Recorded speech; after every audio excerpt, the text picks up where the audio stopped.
Стилист гэдэг мэргэжилтэй. Яагаад стилист гэдэг мэргэжилтэй болох болов гэдэг талаар.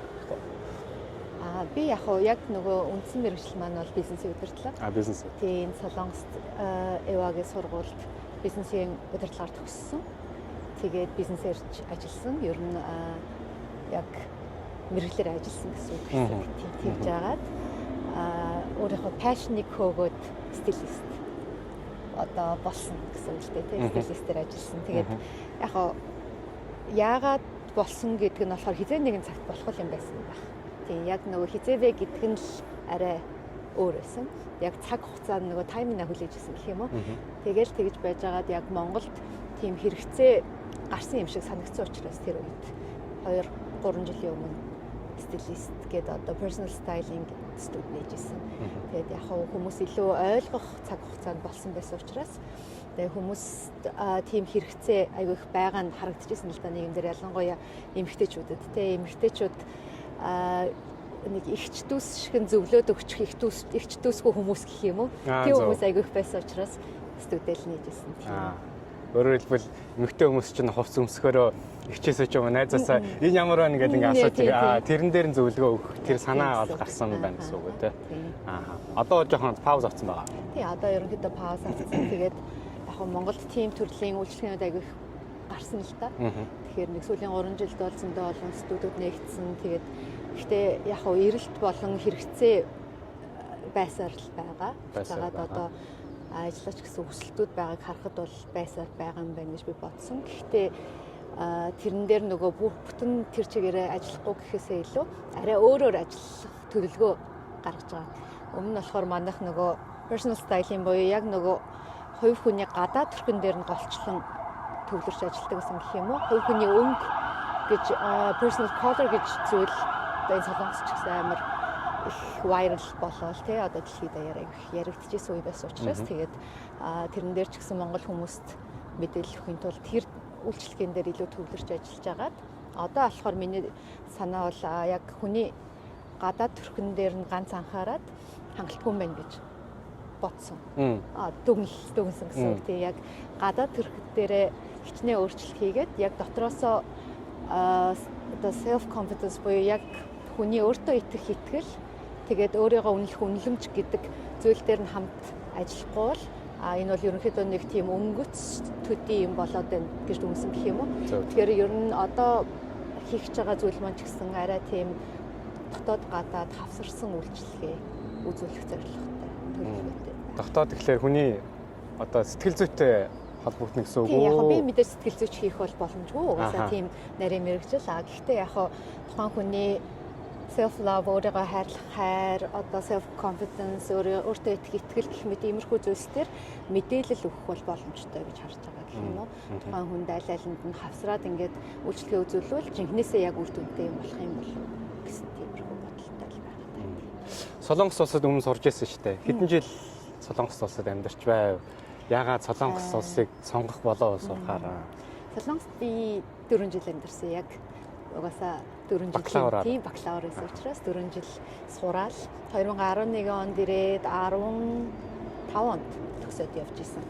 Тийм Солонгост ирсэн шалтгаан нь бол тэтгэлэг аваад ирсэн. Тэгээд тэтгэлэг авах боломж гараад тэндээ шалгалт өгөөд тэнцээд сонгогдсон сургууль нь Eva Women's University EVA гэдэг сургууль байсан учраас тэнд сурсан.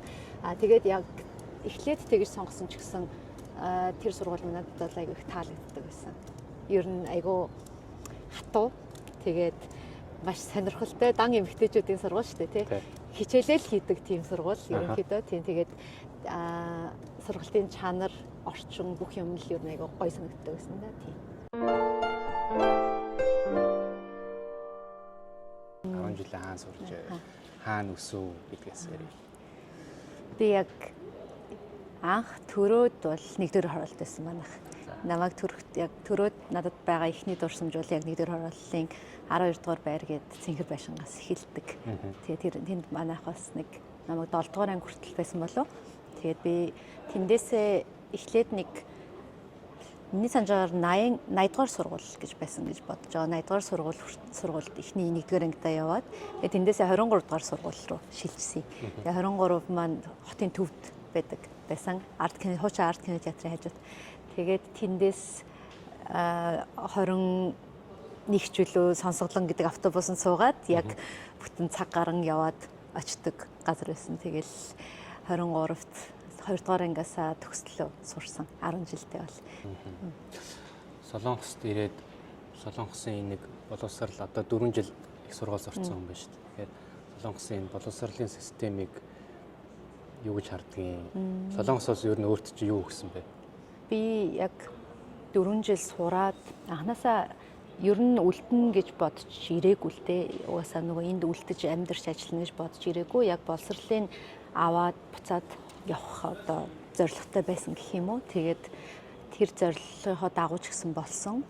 Гэхдээ яг боловсролын системийн хувьд бол надад маш чанартай юм шиг санагддаг. Яг одоо өгж байгаа боловсролын агуулга тэгээд тэр тавьж байгаа шаардлагын хувьд аягүй чанартай гэх юм уу. Тэгээд орчин их гоё.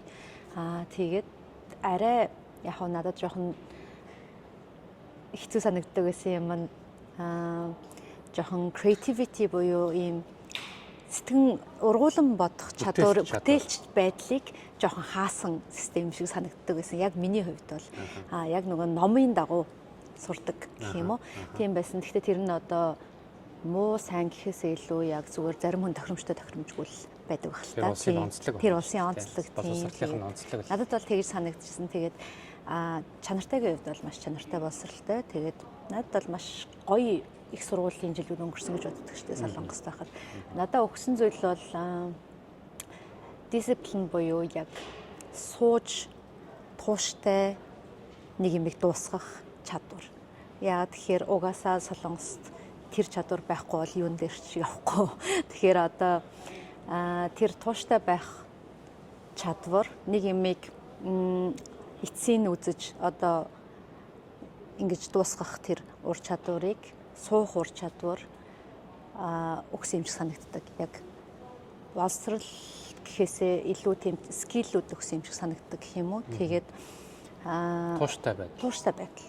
Тийм тууштай байдал гэж хэлж болно нэг үгээр. Тэр нь арт түмнийх нь онцлогч юм шиг санагддаг. Ер нь солонгос хүмүүсийн онцлог нь тэр юм шиг санагддаг. Тийм айхтар потенциал ингээд шууд өвдөл гэхээсээ илүү айгүй их тууштай байдлаараа юм дандаа хүрдэг хүмүүс шиг санагддаг. Тэрийг бас сурсан гэж боддог. Тэгээд цаашлаад дахиж баг нэг айхтар ингээд солонгос хэлээ ашиглах юу гарахгүй нэ гэд бодож итэл би айгүй сонирн байдлаар солонгос хэлнийхаа хэргийг маш их гаргасан. Одоо өвдснөөсөө хойш Солонгос улс дэмжлүүлээ гэдгээ угаасаа шууд шийдвэрээ бол одоо Сингапур энтер гэл ингээл өөр улсуудын сонголт байхад шууд Солонгос гэж шийдсэн. Яагаад гэхээр надад тухтай. Би ингээд өөрөө одоо ядчил хэлийн мэдээд орчныг мэдээд хоолыг ингээд бүх дассан орчин байна гэдэг чинь хүнд амар том зүйл юм байл л дээ. Тэгээ би яг ингэж гарах байсан юм байна л гэж бодсон доо. Тийм хэрэг нь бас. Хэрэг нь гарч байна тийм ээ. Одоо энэ Солонгос төгсөөд буцаад Монголд очих тэр одоо анхны сэтгэл юм уу? Тэр юу н чамд ямар санагдчихсэн? Юу н яагаад гэвэл одоо энэ орчин үеийн залуучууд гэх юм уу, оюутнууд юм уу? Гадаад орнуудад ингээд сураад магадгүй доотлын 4 жил сурч байгаа бахтай бакалавр гэхэд. Тэгээ нэг 4-5 жил болоод буцаад Монголдо очингууд Монголынхаа нөхцөл байдлаас тасарсан гэх юм уу? Эсвэл Монголд тэнд одоо хүрээлэл нь хүлийн зөвшөөрдөггүй ч гэдэг юм уу? Тийм юмтай жоохон тулгардаг. Эсвэл одоо хүлийн зөвшөөрдөг тэр нэг Монголынхаа тэр соёлтой гэдэг юм уус чадахгүй гэдэг нэг тийм айцтай байдаг юм байна л да. Энд одоо байгаа ч л оюутнууд. За бусад орнуудад байгаа оюутнуудтай ч гэсэн ингэ ярьж байгаад нэг тиймэрхүү юм их нийтлэг ярих юм.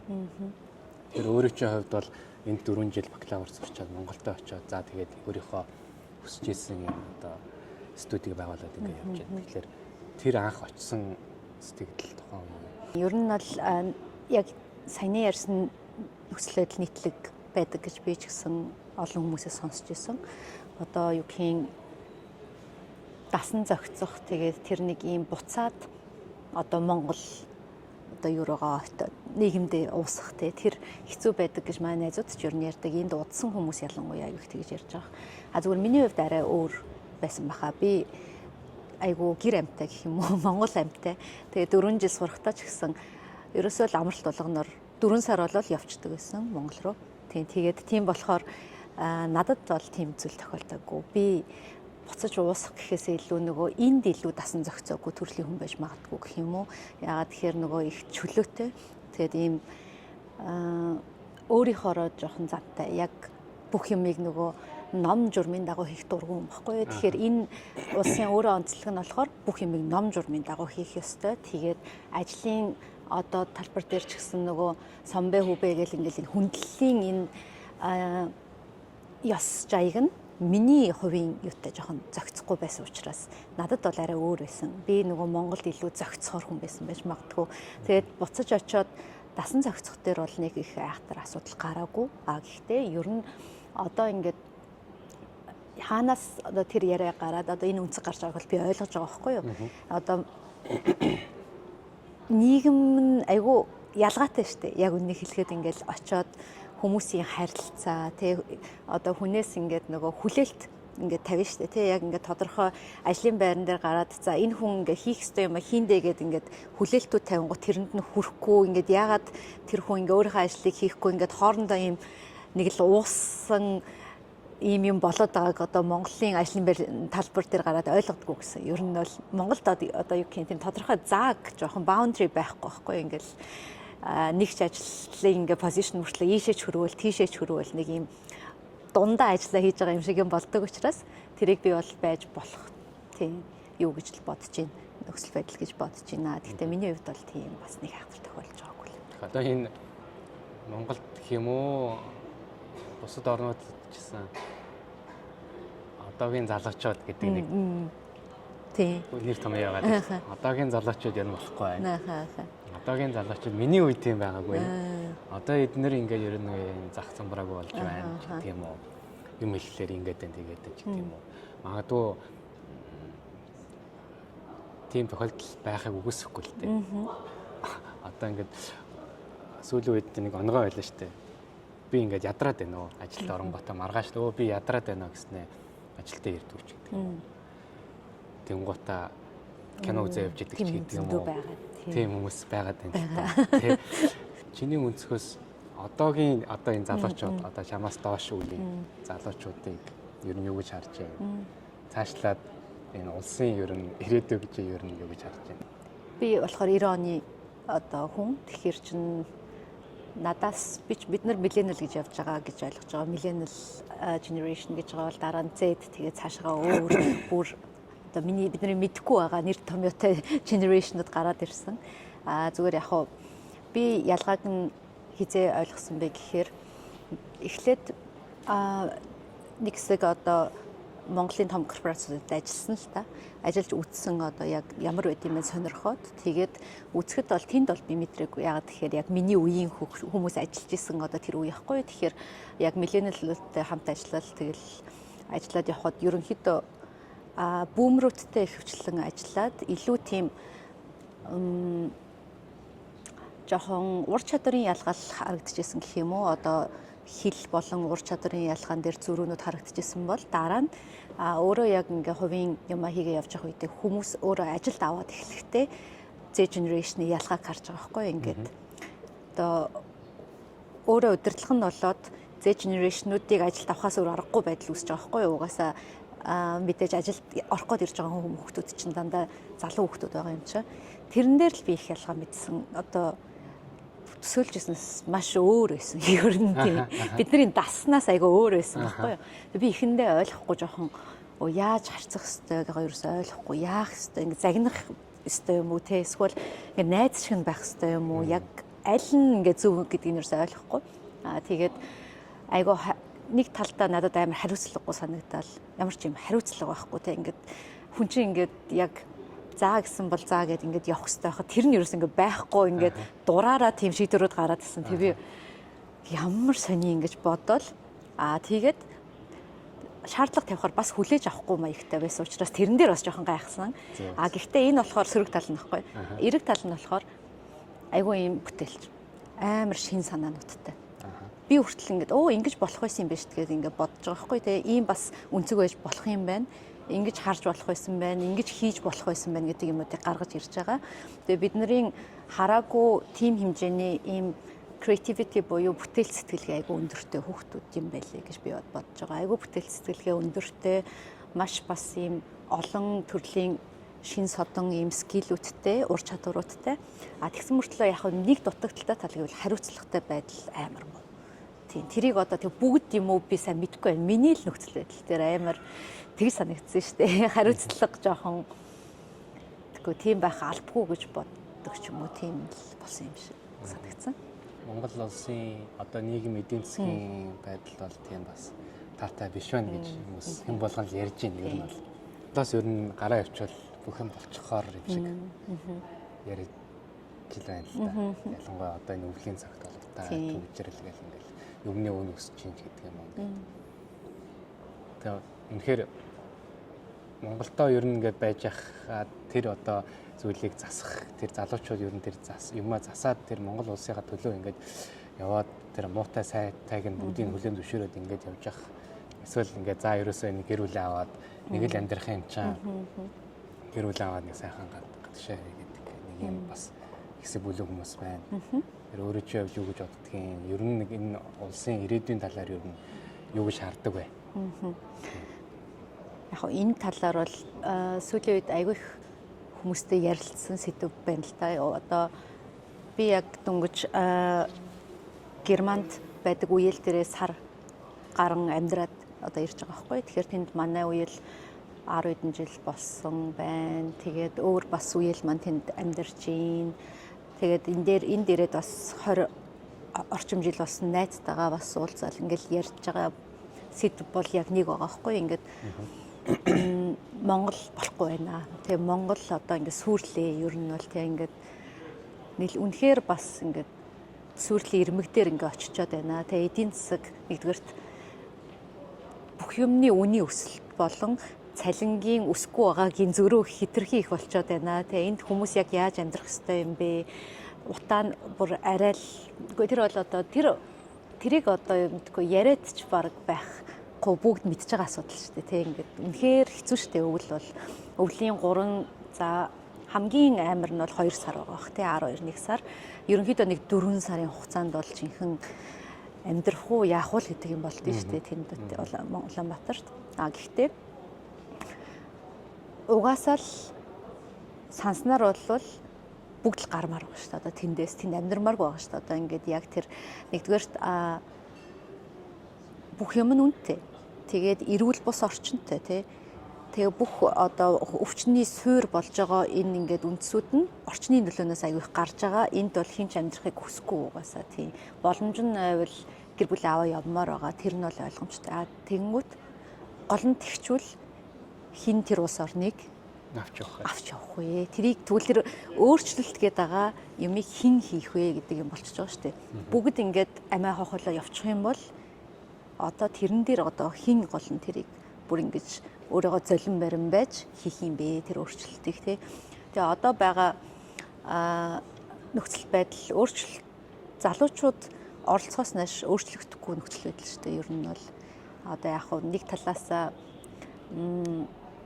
угаасаа дээр гарцсан байгаа энэ систем дээр байгаа ихэнх хүмүүс байхгүй болсон цагт гэж бодож иж болно. Тэ одоо байхгүй болсон цаг. Тэгэнгүүт систем нь өөрөө тэр одоо системээр залуу хүмүүсийгаа яг адилхан өөрсдийнхөө A copy, B copy үүсгэж байгаа шүү дээ. Яг тэр одоо цүнх барьдаг одоо хүмүүс гэж ярьдаг да Монголд ер нь тийм тэдний чинь яг адилхан ингээд хүмүүс болоод байгаа байхгүй тийм. Тэнгүүт тэр одоо тэгвэл тэр тойргийг хэн эвдэх юм тийм тэр circle-ийг хэн эвдэх юм гэдэг чинь айгу сонирн болчихж байгаа шүү дээ. Тэг бүгд гараа авчих юм бол тийм учраас л Монголд байх хэрэгтэй гэж боддог. Байх хэрэгтэй. Тийм учраас л тэнд өвөл нь яваад ч хамаагүй л байх хэрэгтэй гэж боддог. Тэр circle-ийг эвдэх ёстой. Эвдэх ёстой. Ирээдүйн төлөө. Ирээдүйн төлөө ямар нэгэн байдлаар жижиг том ч хамаагүй оролцоо хэрэгтэй. Заавал оролцоо ер нь байж ижил тэр юм өөрчлөгдөнө гэхээс биш бүгд нүдэн анчаад Facebook орохоор амар юм байдیں۔ Би өстө Монголд өстө хамаагүйгээд ингээд суух юм бол тэгвэл тэгээд юу ч Монгол хүн байсны хэрэг байхгүй гэж боддог тийм. Би яагаад ийм асуулт асуугаад байна гэхээр тэгэл ин фэйсбુક дээр юм биччихэл зураг авааруулж нэг инстаграм дээр оруулчаач гэдэг юм уу. Бусдыг зүгээр нэг даган дөөрөөж амьдрдаг тэр нэг нийгэм рүү орчих үедээ гэдэг би тийм одоо жоохон санаа зовдөг. Хүн гэдэг зүйлээр нэгдүгээр хүн гэдэг чинь оюун ухаантай хүн гэдэг чинь амьтнаас юугаар ялгаатай вэ гэдгийг нэгдүгээр ухамсарлах хэрэгтэй. Хүн шиг хүн бай гэж ярьдаг шүү дээ. Тэр хүн шиг хүн байх хэрэгтэй. Нэгдүгээр. Хоёрдугаарт нь Монгол хүн болсноор чи юу хийж бүтээх хэрэгтэй вэ? Монгол хүн гэдгээрээ чи дэлхийд яаж гайхуулах хэрэгтэй? Яаж энэ улсын нэр хүндийг харах хэрэгтэй? Дараа нь магадгүй аав ээж юм ч гэдэг юм уу? Дараа нь ингээ өөрийгөө ч гэдэг юм ингээ нэг эрэм дараатай байдаг уг нь байх ёстой байх гэж бодоод байгаа. Би ч гэсэн санал нийлж байна тийм. Тэр зүйл нь жоохон ингээд бүдгрээд байна уу гэж би хараад байгаа байхгүй. Бүдгрээд байх гэж би бол бодож байна тийм. Одоо нэг тийм үнсэрхэг байна гэдгийг бүр ийм экстрим төвшөнд ойлгоод нэг жоо байгаа байхгүй. Үнсэрхэг байна гэдгийг юусаа ойлгохгүй байна гэж бодоод байгаа. Үнсэрхэг байна гэхээр ер нь юу юм гэдгийг тэр концептыг нь ойлгохгүй байна гэж бодож байгаа гэх юм уу? Тэр одоо юу гэх юм? Компьютер гараад тагсаад байх юм биш үү? Хэлээгүй шүү дээ. Тийм ерөөсө тэг гэж бол хэлээгүй байхгүй. Тэр бол экстрим. Тэ одоо хятадуудыг үзэн ядаад ч юм уу одоо тэрний эсрэг үйл ажиллагаа явуулаад тэг гэж ерөөсө тэр бол бүр юм өөр асуудал байхгүй. Тэ тэр бол экстрим бүр юм өөр асуудал. Гэтэл бид нэр үнсэрхэг үзэл гэж юу юм гэхээр ингээд гинтэл юм цэцэг шиг ургаад гараад ирсэн хүмүүс биш шүү дээ бид нартэй нэг юм хаан чамаагүй гинтэл унаал те ингээл тэнгэр мингрээс унаал тийм биш юм чинь угаасаа ариун түүхтэй удам муксаага мэдж хүндлэх ёстой хаанаас гарч ирснээ өөрөө санах ёстой одоо ямар байдлаар ямар хүмүүс бидний төлөө золиос гаргаад энэ улс ингэж явсаар байгаад тэр дээд удмаасаа явсаар байгаа та хүн болж төрсөн бэ гэдгээ амар сайн санах ёстой угаасаа гинт гарч ирээгүй гэдгээл ер нь угаасаа бүгд л мэдж байгаа зүгээр тэрийг маш юм ухаж ойлгох хэрэгтэй гэж бодож байгаа байхгүй юу? Уг нь их энгийн зүйл байгаа даа. Уг нь тийм. Ингээд жоохон санах хэрэгтэй тийм яг үнэ тийм. Мартчихад ах шиг. Би бас яг тэгэж бодож байна. Тэрийг нь сануулдаг өмнө байхгүй болчиход байна. Магадгүй тий. Энэ сэдвээр хангалттай ярихгүй байгаа ч биш магадгүй. Цагаансар олонгот нэг дээлэмжсэн байх л та. Наадам болонгот дээлэмжсэн байх л та. Бусд үед нь болохоор нөгөө дээлмээр Монгол ёс зайг гэдгээр мартчихдаг. Тийм юм байгаад байна л гэж би яагаад. Тийм би сүлд өвөр Монголд ахтайгаа хамт Хөх хотод очиод нэг хөлбөмбөр гэдэг яг өвөр монголчуудын байдаг хэсэгт очсон. Тэр үед надад бүр амар тэр мэдрэмж илүү тод төрсөн гэх юм уу? Өвөр монголчууд дээр очиод монголоор ярьж чадахгүй байгаа байхгүй ингээд муухан ярьдаг өвөр монгол. Зарим нь сайн ярина, зарим нь муу ярина. Тэгээ бид нэр ингээд гайтыг аваа явсан юм л та. Тэгээ тэр дунд нэг юм хүслэн гэдэг нэг залуу байсан. Тэгээ кейс нь утасных нь ингээд кейс нь бүр юм Монголын далбаа одоо ингээд өнгөтэй тий тэр чигээрээ тэгээд ингээд Монгол дээлэн ийм пальто өмссөн ингээд ерөөсөө үнэхээр яг Монгол гэдгээр ингээд бахархдаг тийм хүн байгаа байхгүй тий. Тэгээд тэр хүний хувьд болохоор ингээд бүр Монгол байхыг маш их хичээж байгаа юм шиг санагдсан гэх юм уу. Монгол биш болчихгүй гэдгээс айж байгаа юм шиг тэгж санагдсан. Хятад дунд ингээд нэг хідэн тэрбум хятадын нэг нь болчихгүй гэдгээс айж байгаа юм шиг санагдсан байхгүй юу. Монгол хүн баймаар байгаа тэр одоо тэр хүний identity буюу яг өөрийнхөө ингээд бодмоор байгаа тэр хувь хүн гэдэг үзэл нь монгол хүн баймаар, монгол хүний нэг баймаар, тэр хэсэг нь баймаар юм шиг санагдаж байгаа. Тэр хүслийг хараад амар тийм жоохон бид нар байх л ёстой юм шиг хүлээж авч байгаа юм шиг санагдсан. Монгол хүн гэдгээ зүгээр л угаасаа л тий монгол хүн. Тэгээд тэрэн дээр ямар ч ач холбогдол байхгүй, ямар ч юм акцент байхгүй тий. Бас гадны улс оронд ингээ удсан хүмүүсийг сонсоход яг буруутгахгүй л дээ. Гэхдээ монголчууд гэж жоохон ингэж ярьдаг. Одоо ерөнхийдөө арайч муусай монголчууд биш юм аа гэхэд ерөнхийдөө нэг монголчууд яах вэ гэсэн байдлаар яг хандж байгаа юм шиг тийм хандлагууд зөндөх сонсдог л тий. Яг нэгдүгээрт удцсан. Учираас тэгээд бас сонсож байгаа хурж байгаа мэдээнүүд нь үргэлж юм хар бараан байгаа учраас тийм байж магадгүй. Тэгэхээр тэр үний буруу гэж бол хэлж байгаа юм биш. Гэхдээ зүгээр жоохон илүүтэй ингээд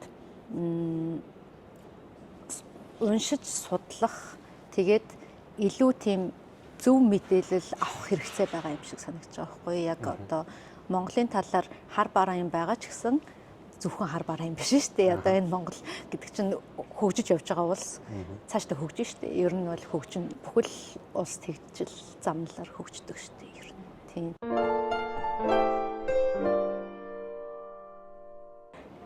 Everesting нэг оргил дээр л гарсан. Ер нь яг хайкинг буюу нөгөө ууланд авирах спортоор бол хичээлэх дуртай. Тэр нь надад их олон зүйл өгдөг юм шиг санагддаг. Яг нөгөө хүн болгонд чинь багийн спорт, ганцаараа спорт те ингээд янз бүрийн тохирох юмнууд байдаг бол надад нөгөө ганцаараа спорт илүү тохиромжтой юм шиг санагддаг. Тэгээд тэр дундаа хайкинг айгу маш их тохирдог юм шиг санагддаг. Яагаад тэгэхээр нөгөө айгу их толгоондоо байдаг хүн баггүй ингээд их юм боддог.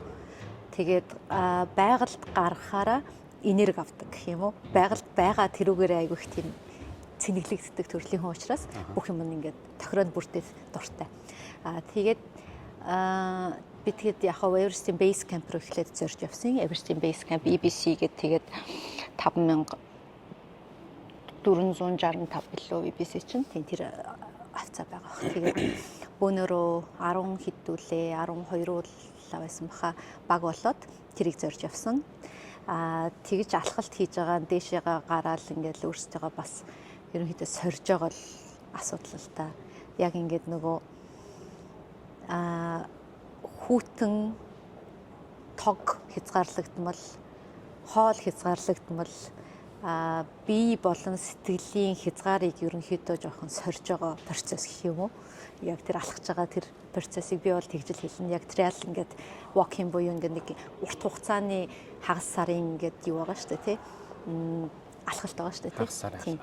Тэгэхээр бас өндөрлөг рүү гараад явхаар өндрийн өвчнөний нөлөө өнтергээд их юм олон одоо чаленжууд ингэж даваануудыг давж байгаа учраас ингээд тэр болгоно нь хүнд ямар нэг юм өгдөг юм шиг санагдсан баг гэх юм уу? Тэр одоо experience тэр туршлага.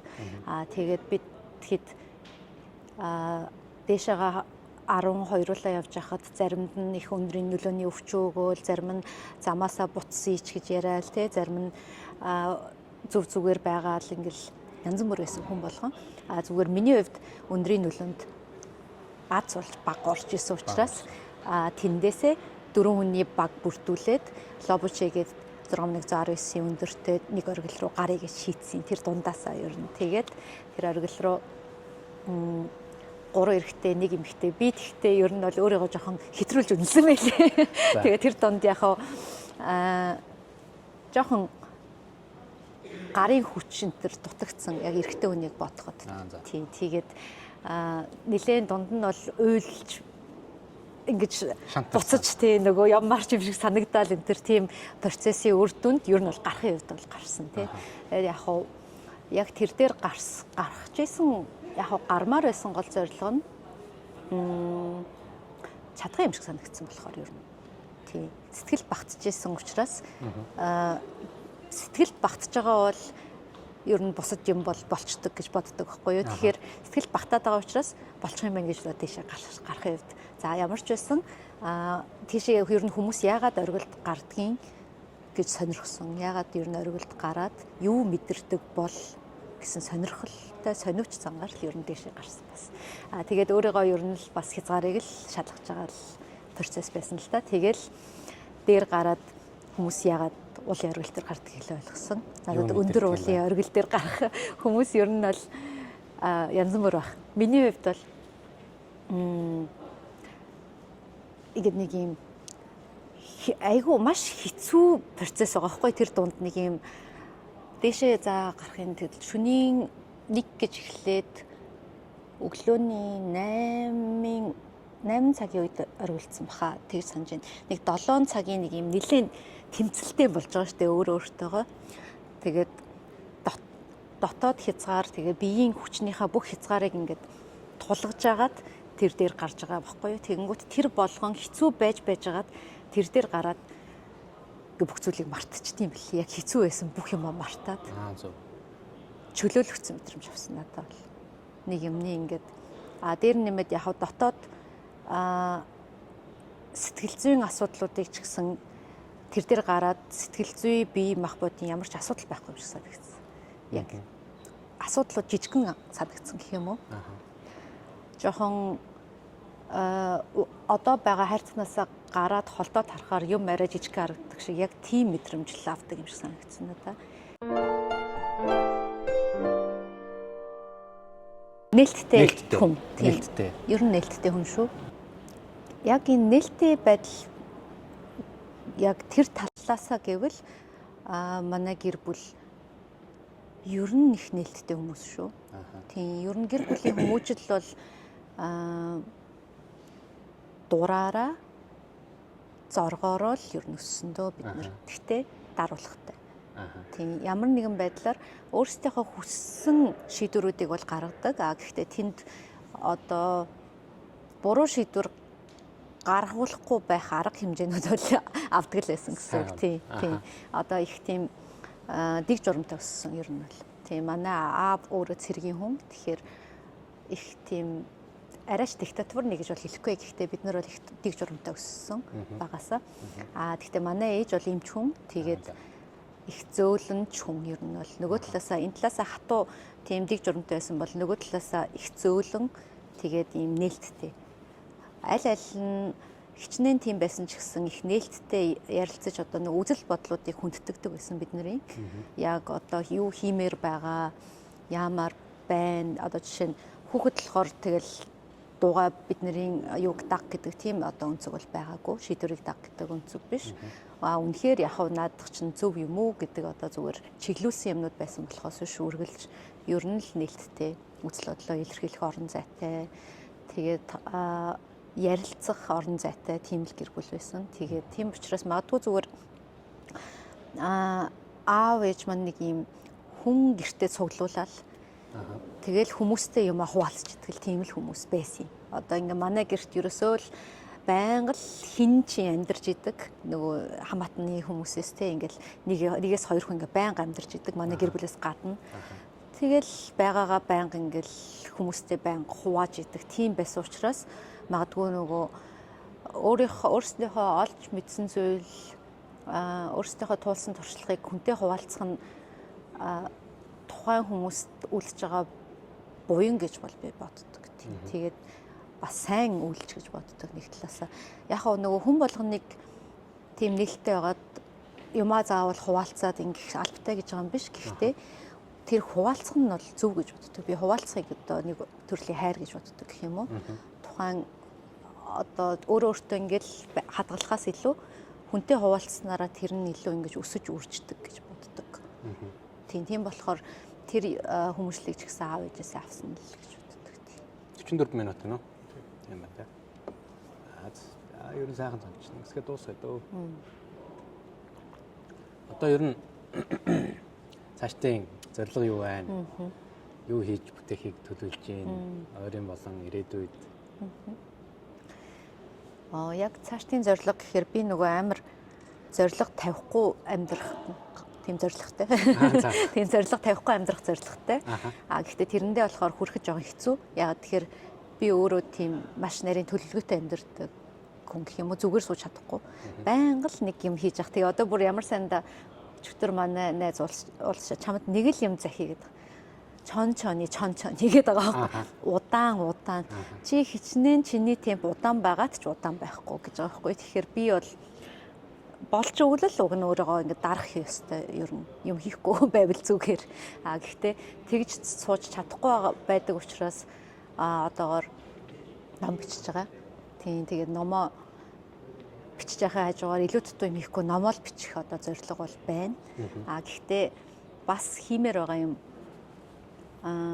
байгаа учраас номоо бичих хажуугаар одоо хүмүүст яг эрүүлэх одоо өөрөө нөгөө эрүүлэх ямар ч асуудалгүй гэж бодож явж байгаад өвдсөн хүн болохоор хүмүүсийг бас тэхгүй байгаасаа гэдэг талаас тийм контентууд болон надад хүргэж чадах одоо өөрийнхөө платформыг ашиглаад ямар анхааруулга, ямар контентууд хийж болох уу гэдэг талаас бас бодож байгаа гэх юм уу.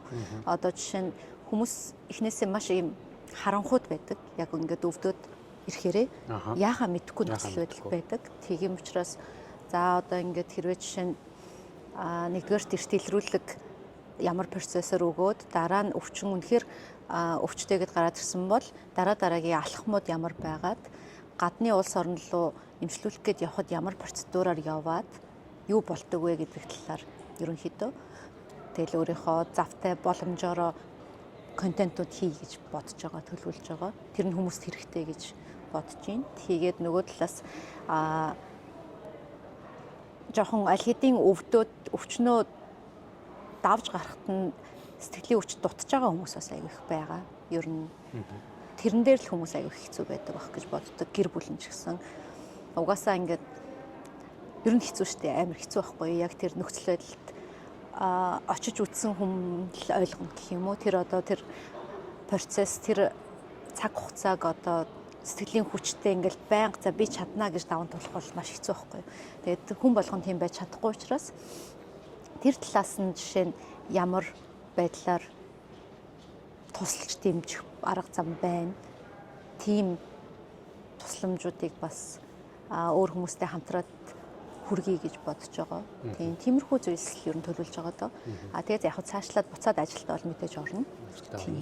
Өөрийнхөө студид буцаагаад нээн. Гэхдээ тэрэн дээр бол цаг хугацаа амлаж болж чадахгүй. Тэгэл цаг хугацаагаар л болох бах та. Тийм чончоны тэгэх бах та гэж бодож байна. Урилга хүлээж авсанд баярлалаа. Урьсанд баярлалаа. Сайхан ярилцлаа. Надад ч гэсэн ирээдүйд байлаа. Эрүүл энхийг хамгийн түрүүнд төсөй. Их баярлалаа. Танд ч гэсэн эрүүл энхийг хүсье. Баярлалаа.